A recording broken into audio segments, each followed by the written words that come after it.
Climate நல்லா ஜில்லுன்னு இருக்கும் போது சுட சுட சாப்பாடு போட்டு அதுக்கு மேலே மீன் குழம்ப ஊற்றி ஒரு 2 பீஸ் மீனை அதுக்கு மேலே வச்சு சாப்பிட்டா சும்மா அமிர்தம் மாதிரி இருக்கும். ஒரு சூப்பரான மீன் குழம்பு ரெசிபி தான் இன்னைக்கு இப்போ கட்ட போகிறேன். Welcome to Asiya's kitchen. மீன் குழம்பு வைக்க போகலாமா? அதுக்கு நான் இங்கே ஒரு கைப்பிடி ஃபுல் சைஸ் வரைக்கும் புளி எடுத்திருக்கேன். இங்கே மிளகாக்கும் தனியாக்கும் நம்ம இப்போ ஒரு கணக்கு வச்சுக்கலாம். இது தனி மிளகாத்தூள். நீங்கள் 1 ஸ்பூன் எடுத்தீங்கன்னா தனியாத்தூள் 2 ஸ்பூன் எடுக்கலாம். இங்கே நான் 1.5 ஸ்பூன் மிளகாத்தூள் எடுத்திருக்கேன், அதனால 3 ஸ்பூன் தனியா. ஒரு சின்ன வெங்காயம், 2 மீடியம் சைஸ் தக்காளி, 4 பச்சை மிளகா, கொஞ்சம் கொத்தமல்லி, 1 ஸ்பூன் உப்பு, 1/4 ஸ்பூன் மஞ்சப்பொடி, கொஞ்சம் ஜீரகம், ஒரு 4-5 பல்லு பூண்டு, அதோட ஒரு 1/4 ஸ்பூன் வரைக்கும் வெந்தயம், 1/4 ஸ்பூன் இஞ்சி பூண்டு பேஸ்ட்டு, அப்புறம் தாளிப்புக்கு கொஞ்சம் கருவேப்பிலை. நான் இங்கே மீனை நல்லா கழுவி செஞ்சு வச்சுருக்கேன். இப்போ குழம்புக்கு ரெடி பண்ணிக்கலாம். ஃபஸ்ட்டு நம்ம புளி எடுத்து உள்ளே போட்டு ஒரு சொம்பு போல் தண்ணி ஊற்றி அந்த புளியை கரைச்சிக்கலாம். இதில் புளி கரைச்சல் தான் மெயின். உங்களுக்கு குழம்போட குவான்டிட்டி எவ்வளோ வேணுமோ அவ்வளோத்துக்கு நீங்கள் புளியை கரைச்சி எடுத்துக்கணும். ஏன்னா இதுதான் நம்ம குழம்பா யூஸ் பண்ண போகிறோம். இதுக்கு மேலே எக்ஸ்ட்ரா தண்ணி சேர்க்க போகிறது கிடையாது. ஸோ உங்களுக்கு புளிப்புக்கு ஏற்ற மாதிரி புளியை கரைச்சி அதில் ஃபுல்லாக தண்ணி எடுத்து வச்சுக்கோங்க. 4 பேர் சாப்பிட்ற மாதிரி கணக்குக்கு புளி எடுத்திருக்கேன். அது நல்லா கரைச்சி வச்சுட்டேன். அதுலேயே நம்ம இப்போ கட் பண்ணி வச்ச தக்காளியும் போட்டு அதை நல்லா கரைச்சி விட்டுக்கலாம். கையை தான் யூஸ் பண்ணணும், மிக்சியில் போட்டு அடிச்சிடாதீங்க. ஏன்னா டேஸ்ட்டு நம்ம கையிலேருந்தும் வரும். ஸோ நம்ம போட்ட தக்காளியை நல்லா கரைச்சிட்டு இப்போது தக்காளி நல்லா கரைஞ்சதுக்கப்புறமா நம்மளோட மசாலா ஒன்று ஒன்று உள்ளே சேர்த்துக்கலாம். ஃபஸ்ட்டு மிளகாத்தூள், அப்புறமா நம்மளோட மல்லித்தூள், இப்போது உப்பு சேர்த்துக்கலாம், மஞ்சள் பொடியும் சேர்த்துக்கலாம்.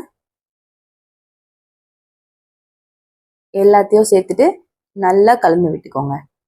இது 10 நிமிஷத்தில் மீன் குழம்பு ரெடி ஆகிடும். ரொம்ப ரொம்ப ஈஸி, அவ்வளோ ருசியாக இருக்கும். இப்போது நம்மளோட பச்சை மிளகாவும் கொத்தமல்லி வச்சுருந்தோம்ல, அதையும் உள்ளே போட்டு கலந்து விட்டுக்கலாம். இப்போ ஒரு பேனு நல்லா சூடானதுக்கப்புறமா நம்மளுக்கு தேவையான அளவு எண்ணெய் போட்டுக்கலாம். நான் இங்கே 2 ஸ்பூன் ஃபுல்லாக எண்ணெய் ஊற்றிருக்கேன்.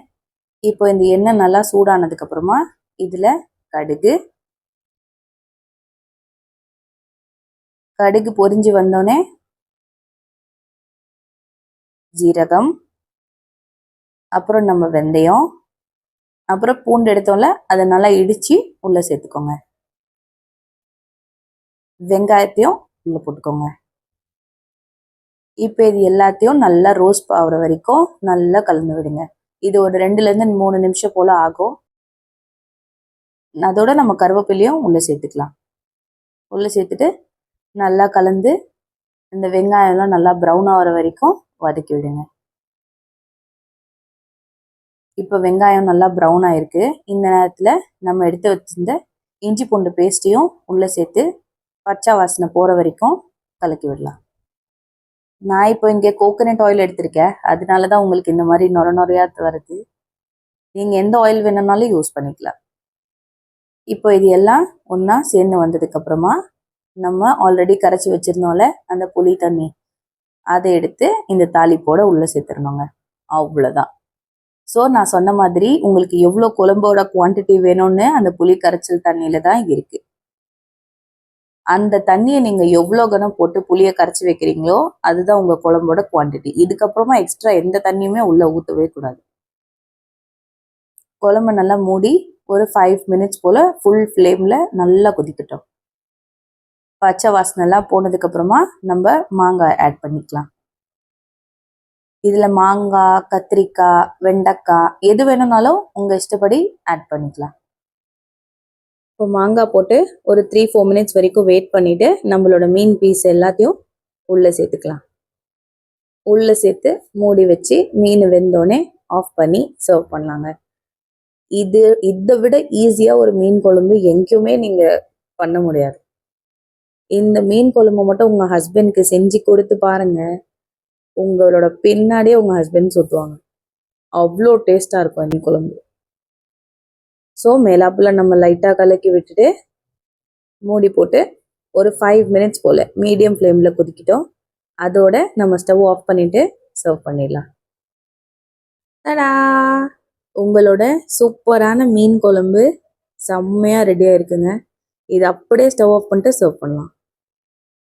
அவ்வளோதாங்க. இதுதாங்க ஈஸியான மீன் குழம்பு ரெசிபி. ஒரு 10 to 15 மினிட்ஸில் இதை நீங்கள் செஞ்சு முடிச்சிடலாம். இதை மட்டும் செஞ்சு உங்கள் வீட்டில் எல்லாருக்கும் கொடுத்து பாருங்க, உங்கள் ஹஸ்பண்ட் உங்கள் பின்னாடியே சுற்றுவாங்க. இந்த வீடியோ உங்களுக்கு பிடிச்சிருந்தா என்னோட வீடியோவை லைக் பண்ணுங்கள், ஷேர் பண்ணுங்கள், சப்ஸ்கிரைப் பண்ணுங்கள். தேங்க்யூ.